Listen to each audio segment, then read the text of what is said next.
जोहार झारखंड में ही coaching centre में आपसे विद्यार्थियों का बहुत बहुत हार्दिक स्वागत करता हूं। और आज हम लोग झारखंड का भूगोल के अंतर्गत झारखंड में वन प्रबंधन के बारे में अध्ययन करने वाले हैं। तो प्यारे दोस्तों, वीडियो सेशन को आरंभ करने से पहले, चीज़ों को विस्तार से आपको समझाने से पहले मैं आप सभी विद्यार्थियों से एक बार ये निवेदन करना चाहूँगा कि जो विद्यार्थी झारखंड राज्य से संबंधित प्रतियोगी परीक्षाओं की तैयारी करते हैं वो निश्चित रूप से मेही कोचिंग सेंटर से जुड़ें।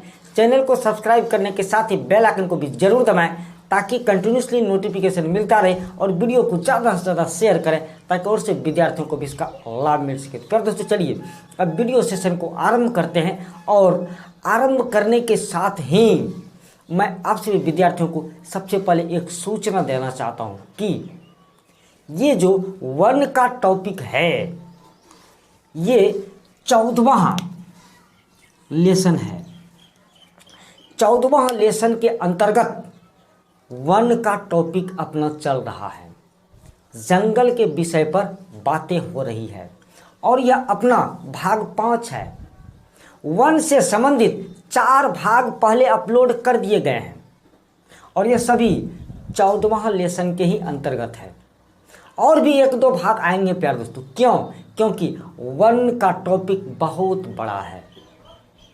कोई टीचर अगर दीदी आपको शॉर्टकट में बताना चाहता है तो आप बिल्कुल भी मत समझिए, चीज़ों को अच्छे तरीके से समझिए।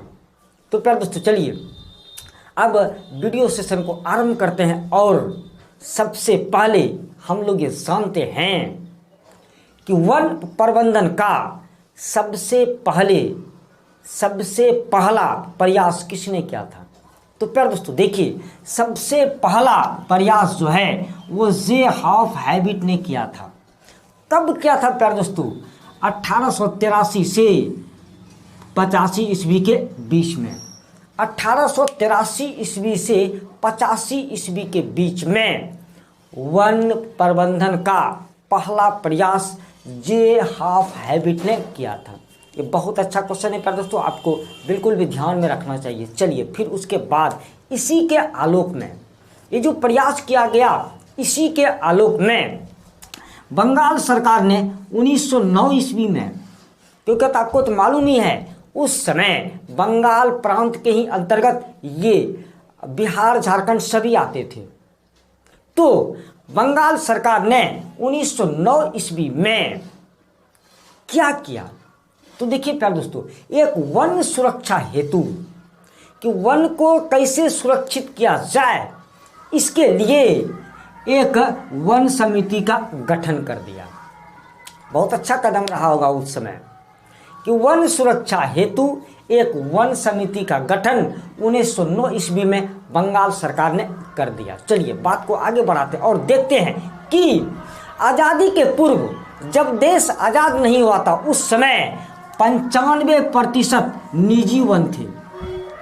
निजी वन 95% थे, लेकिन जब देश आज़ाद हुआ तो सभी निजी वनों का सरकारीकरण कर दिया गया।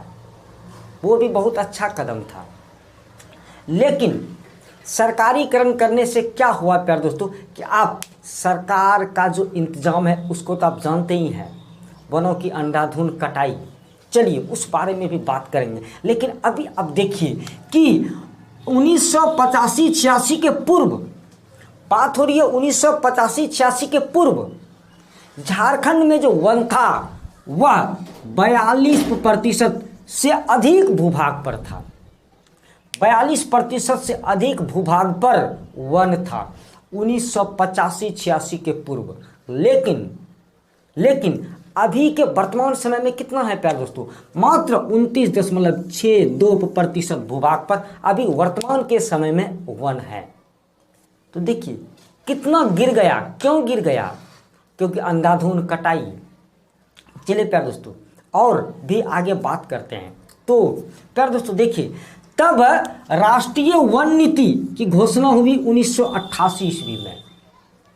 राष्ट्रीय वन नीति की घोषणा 1988 ईस्वी में हुई और इसके तहत भारत सरकार ने यह निर्णय लिया कि जितने भी राज्य हैं उसके कुल क्षेत्रफल का 1/3 भूभाग पर वन होने चाहिए। 1/3 भूभाग पर वन होने चाहिए, मतलब 33.33% भूभाग पर वन होने ही चाहिए। तो अपने पास है कितना? 29.62% अभी वर्तमान समय में है, और टारगेट कितना का है? 33.33% का। तो कैसे पूरा होगा वो टारगेट? कैसे पूरा होगा? कुछ तो ठोस कदम उठाने होंगे। तो झारखंड सरकार ने क्या किया? वनों को कुछ भागों में बांट दिया ताकि वनों का प्रबंधन बहुत बेहतरीन ढंग से हो सके। वो कौन कौन से भाग थे, चलिए उसको भी आप देखिए प्यारे दोस्तों। तो प्रादेशिक प्रमंडल 31 बना दिए गए, 31 प्रादेशिक प्रमंडल बना दिए गए। उसके बाद 10 सामाजिक वानिकी बना दिए गए। उसके बाद 4 विश्व खाद्य कार्यक्रम प्रमंडल का गठन कर दिया गया। तो इतने भागों में वन क्षेत्र को बांट दिया गया। क्यों? क्योंकि बेहतर मैनेजमेंट हो सके। चलिए प्यारे दोस्तों, अब बात को आगे बढ़ाते हैं। तो इसका उद्देश्य क्या था?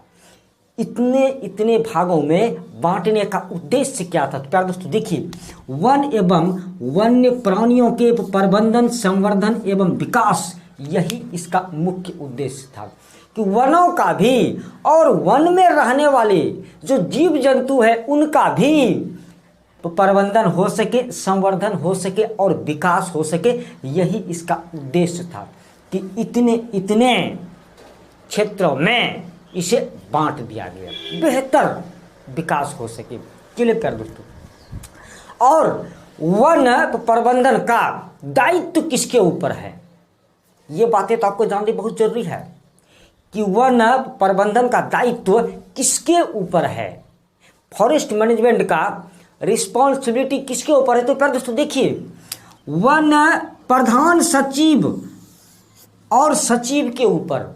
किसका? प्रधान सचिव और सचिव के ऊपर। तो प्यारे दोस्तों, वन, पर्यावरण एवं जलवायु परिवर्तन विभाग के जो प्रधान सचिव और सचिव हैं उनके ऊपर फॉरेस्ट मैनेजमेंट की जिम्मेवारी है। उसके बाद भी और भारतीय वन सेवा संवर्ग पदाधिकारियों के ऊपर भी फॉरेस्ट मैनेजमेंट की जिम्मेवारी है। उसके बाद वन उप परिसर पदाधिकारियों के ऊपर भी फॉरेस्ट मैनेजमेंट की जिम्मेवारी है। लेकिन सबसे बड़ा जिम्मेवार कोई और भी है, वो हम और आपके अलावा हम और आप तो हैं ही, क्योंकि वनों की रक्षा करना ये हमारा और आपका सबसे बड़ा कर्तव्य होना चाहिए। क्यों?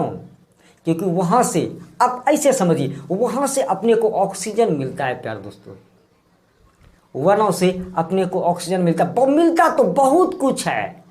मैं ऑक्सीजन की इसके लिए मैं चर्चा करना चाहता हूँ कि आप ऑक्सीजन के बिना 5 मिनट भी जिंदा नहीं रह सकते हो।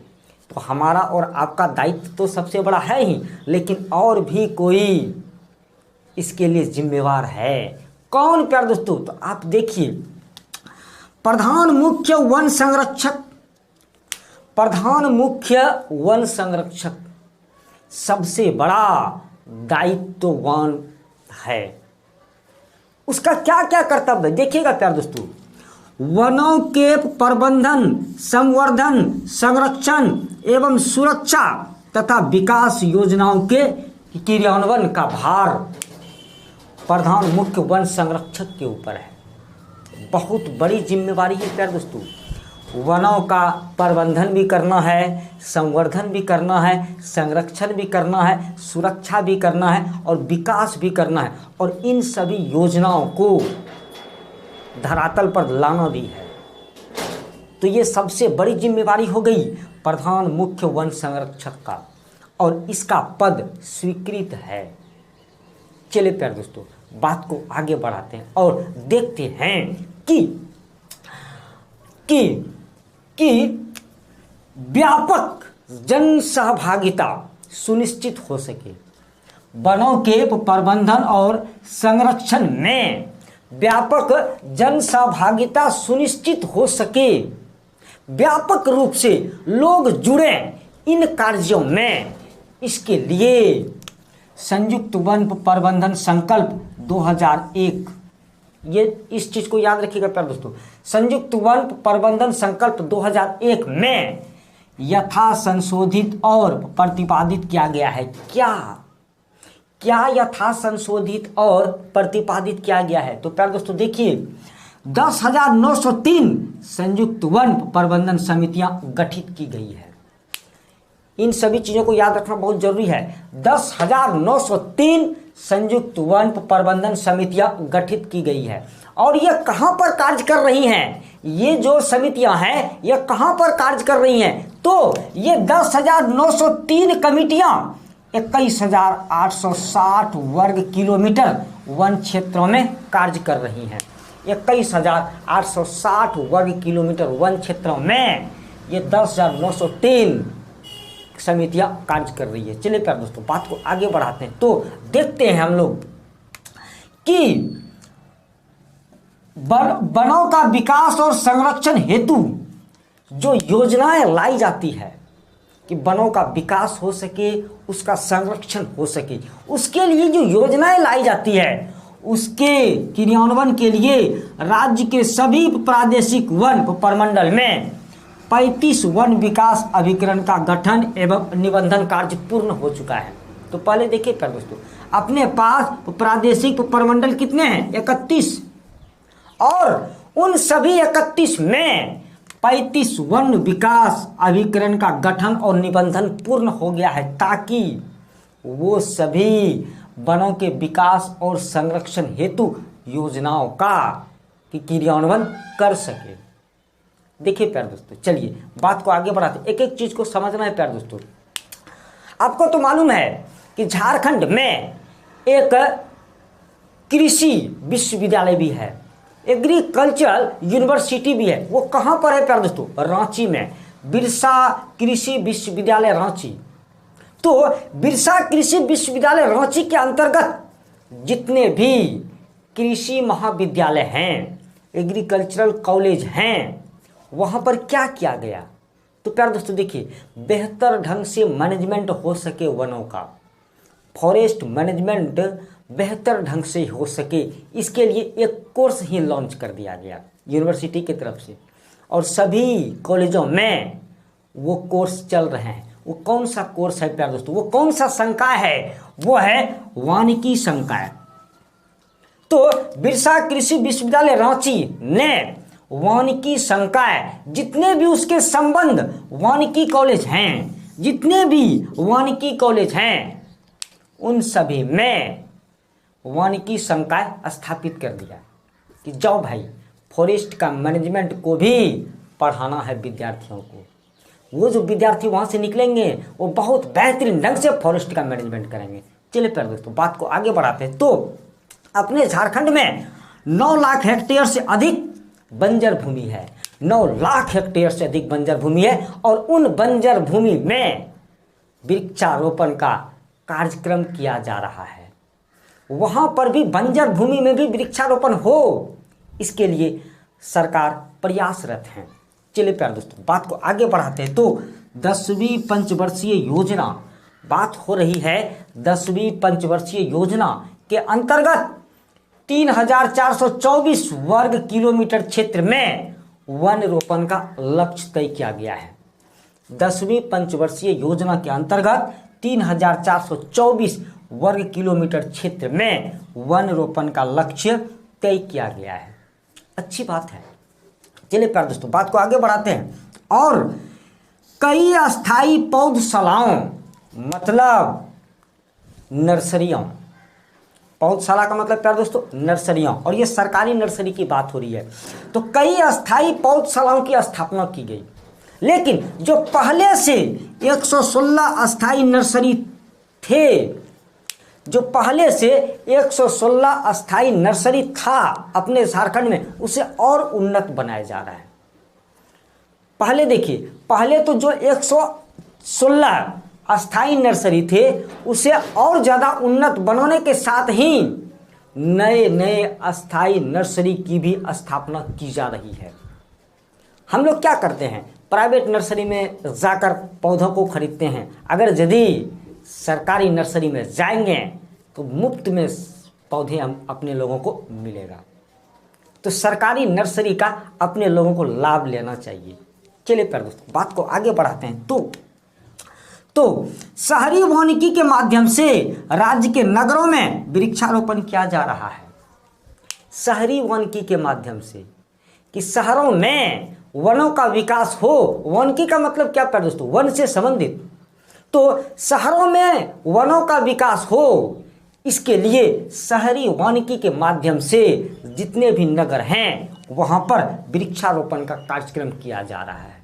चलिए प्यारे दोस्तों, बात को आगे बढ़ाते हैं। तो और क्या क्या, मुख्यमंत्री जनवन योजना, जनधन नहीं समझ लेना, जनवन मुख्यमंत्री जनवन योजना के तहत जो निजी वन भूमि है वहां पर भी वृक्षारोपण का कार्यक्रम किया जा रहा है।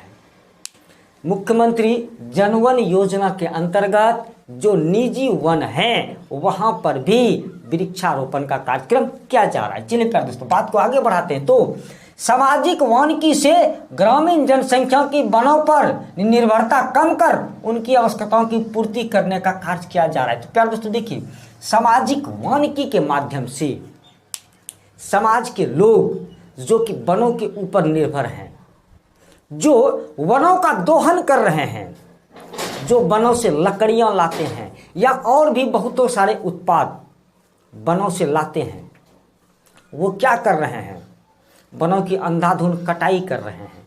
तो वो लोग वनों की कटाई ना करें, अपने निजी जमीन पर वन को लगाएं, वृक्षारोपण करें। इसके लिए भी सरकार बहुतों प्रयास कर रही है। तो और निर्भरता उसकी कम होगी। इससे जिस कार्य के लिए हम जंगल जा रहे हैं वो कार्य अगर यदि मेरे आसपास में पूर्ण हो रहा है, वही चीज़ें अगर यदि अपने आसपास में मिल रही हैं तो हम जंगल क्यों जाएंगे। तो इसके लिए सामाजिक वानिकी के माध्यम से कार्य किया जा रहा है। चलिए प्यारे दोस्तों, बात को आगे बढ़ाते हैं और देखते हैं कि बांस वृक्ष रोपण पर विशेष बल दिया जा रहा है। आपको तो मालूम है कि बांस बहुत इंपॉर्टेंट है जनजाति लोगों के लिए, सभी के लिए। बांस से जनजाति लोग घर बनाते हैं, गरीबों का घर बनता है। बांस से घरेलू बहुतों सारे सामान तैयार किए जाते हैं। बांस से टेंट हाउस भी चलता है। बांस से बहुत कार्य हो सकता है, बहुत उद्योग चलते हैं, लघु उद्योग। तो लघु उद्योग से भी छोटा, मतलब वो जो घर में हम लोग जो उद्योग जो चलाते हैं, तो बांस बहुत उपयोगी है। और जब बांस एक बार कहीं लग जाता है ना, तो वह चक्रवृद्धि ब्याज के हिसाब से बढ़ते जाता है, फैलते जाता है, नष्ट होता ही नहीं है। तो ज़्यादा से ज़्यादा बांस का रोपण हो, बांस के वृक्ष का रोपण हो, इसके लिए भी सरकार कोशिश कर रही है। तो बांस वृक्ष रोपण पर विशेष बल दिया जा रहा है। चलिए प्यारे दोस्तों, और आगे बात करते हैं कि जंगली जानवरों से अगर यदि किसी की मृत्यु हो जाती है, जंगली जानवर अगर यदि किसी के ऊपर हमला करते हैं और अगर यदि उसकी मृत्यु हो जाती है तो उसे 2.5 लाख रुपये देने का प्रावधान किया गया है। अच्छी बात है। चलिए प्यारे दोस्तों, बात को आगे बढ़ाते हैं। तो स्वयं सहायता समूह और ग्राम वन प्रबंधन समितियां, स्वयं सहायता समूह और ग्राम वन प्रबंधन समितियों के माध्यम से जो ये लाह उत्पादन का कार्य जो होता है, तो लाह उत्पादन हेतु निःशुल्क प्रशिक्षण, उपयुक्त मशीन और लाह किट उपलब्ध कराया जा रहा है। आपको तो मालूम है लाह उत्पादन में अपना झारखंड पूरे भारत में 1 नंबर पर है, अग्रणी राज्य है। तो लाह का उत्पादन अच्छे ढंग से हो सके उसके लिए सरकार बिल्कुल भी फ्री ट्रेनिंग दे रही है, निःशुल्क प्रशिक्षण दे रही है। उपयुक्त मशीन भी उपलब्ध करवा रही है। उसके बाद लाह का किट भी उपलब्ध करवा रही है। अच्छी बात है। किसके माध्यम से प्यारे दोस्तों? किसके माध्यम से? स्वयं सहायता समूह और ग्राम वन प्रबंधन समिति के माध्यम से। चलिए प्यारे दोस्तों, बात को आगे बढ़ाते हैं और प्रकृति के प्रति लगाव और वन्य प्राणियों के प्रति संवेदना उत्पन्न करने हेतु जागरूकता अभियान भी चलाया जा रहा है। लोगों का प्रकृति के प्रति लगाव हो, प्रेम हो, और जो जंगल में रहने वाले जीव जंतु हैं उसके प्रति संवेदना हो, संवेदना का भाव मन में उत्पन्न हो।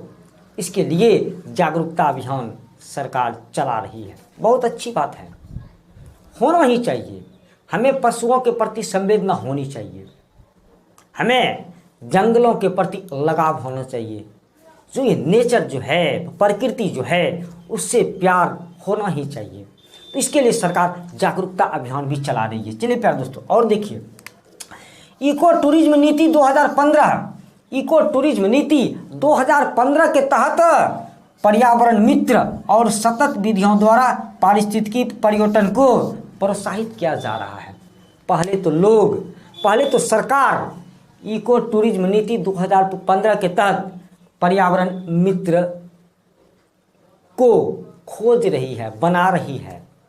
कौन कौन वैसे लोग हैं जो कि पर्यावरण का दोस्त है, उसको खोज रही है और बना भी रही है, पर्यावरण मित्र बना भी रही है। होना भी चाहिए। एक पर्यावरण मित्र मैं भी हूँ। मुझे पौधे लगाने का बहुत शौक है। ये मेरा आप समझ सकते हैं, तो ये मेरा हॉबी है कि मैं पौधे लगाना पसंद करता हूँ। तो एक तरीके से मैं भी पर्यावरण मित्र हूँ। और इको टूरिज्म नीति के तहत सतत विधियों द्वारा, निरंतर विधियों द्वारा पारिस्थितिकी पर्यटन को प्रोत्साहित किया जा रहा है। लोग वनों में जाएं, पारिस्थितिकी को समझें, इसका भी प्रयास किया जा रहा है। चलिए प्यारे दोस्तों, बात को आगे बढ़ाते हैं। तो वित्तीय बजट 2015-16 में, अभी बात हो रही है वित्तीय बजट 2015-16 की, 6,900 लाख रुपये का प्रावधान किया गया है, उसे रखा गया है। 6,900 लाख रुपये, हालांकि खर्च नहीं हुआ है लेकिन रखा गया है। किस चीज़ के लिए? कुछ खर्च हुए होंगे, सरकार की यही तो बातें होती है। पैसों का आवंटन कर दिया जाता है, इस मद में इतना, इस मद में इतना, इस मद में इतना, इस मद में इतना, खर्च ही नहीं हो पाता है। नेताओं को फुर्सत नहीं मिलता है रे, क्या करोगे? तो वित्तीय बजट 2015-16 में 6,900 लाख रुपये आवंटित किए गए। किस कार्य के लिए? तो प्यारे दोस्तों देखिए, अधिसूचित वन भूमि, गैर वन भूमि पर वृक्षारोपण करने के लिए, दोनों भूमि पर, अधिसूचित वन भूमि पर और गैर वन भूमि पर भी, जहां पर जो जगह वन भूमि नहीं है और जो जगह अधिसूचित वन भूमि है वहां पर भी वृक्षारोपण का कार्य हो सके, इसके लिए इस पैसे का आवंटन किया गया है। और भू संरक्षण योजनाएं, आपको तो मालूम है जंगल का एक और जबरदस्त कार्य है कि वह मिट्टी के कटाव को रोकती है। तो भू संरक्षण योजनाएं, उसके अलावा तसर वन रोपण, उसके अलावा शीशम वन रोपण, उसके अलावा शीघ्र बढ़ने वाले पौधों का रोपण, इन सभी चीज़ों के लिए वित्तीय बजट 2015-16 में 6,900 लाख रुपये का प्रावधान किया गया है। चलिए प्यारे दोस्तों, बात को आगे बढ़ाते हैं और देखते हैं। अस्थायी पौधशाला एवं सीड आर्च योजना के अंतर्गत बांस गेबियन वृक्षारोपण हेतु 5 से 8 फीट लंबे पौधे तैयार किए जा रहे हैं। 5 से 8 फीट लंबे पौधे तैयार किए जा रहे हैं। किसके तहत? किसके तहत? तो प्यारे दोस्तों, बांस गेबियन वृक्षारोपण के लिए, बांस गेबियन वृक्षारोपण के लिए 5 से 8 फीट तक लंबे पौधे तैयार किए जा रहे हैं।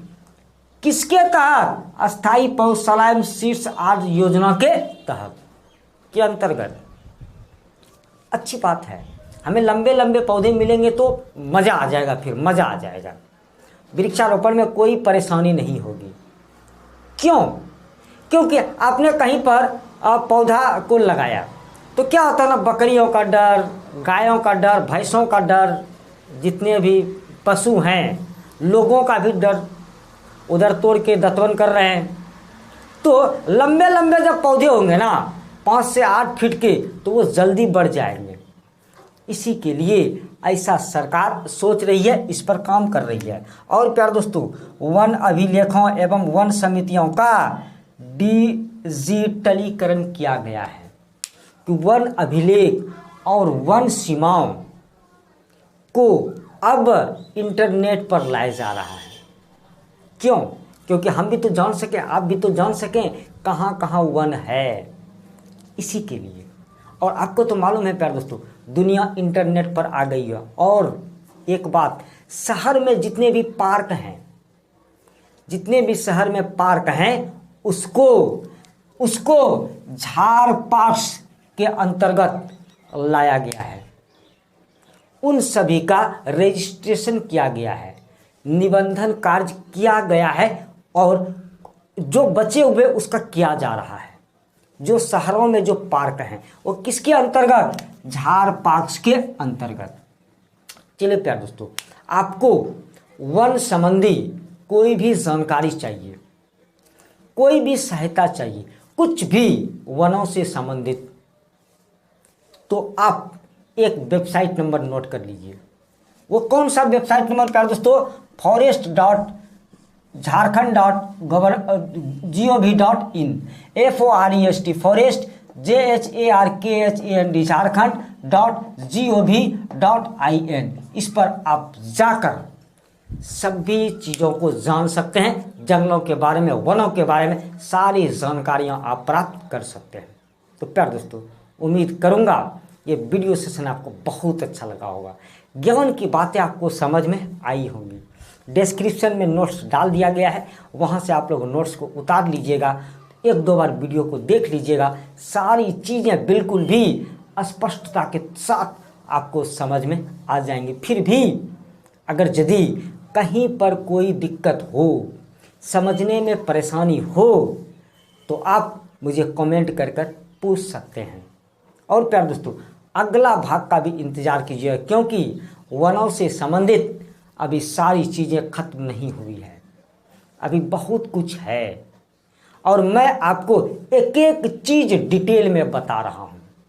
और झारखंड का भूगोल के अंतर्गत ये सारी बातें हो रही है। तो प्यारे दोस्तों, आपके उज्जवल भविष्य की कामना करता हूँ, आप अपने लक्ष्य की प्राप्ति में ज़रूर सफल हो, ईश्वर से प्रार्थना करता हूँ। जिन विद्यार्थियों ने इस वीडियो को देखा, बहुत बहुत धन्यवाद देता हूँ।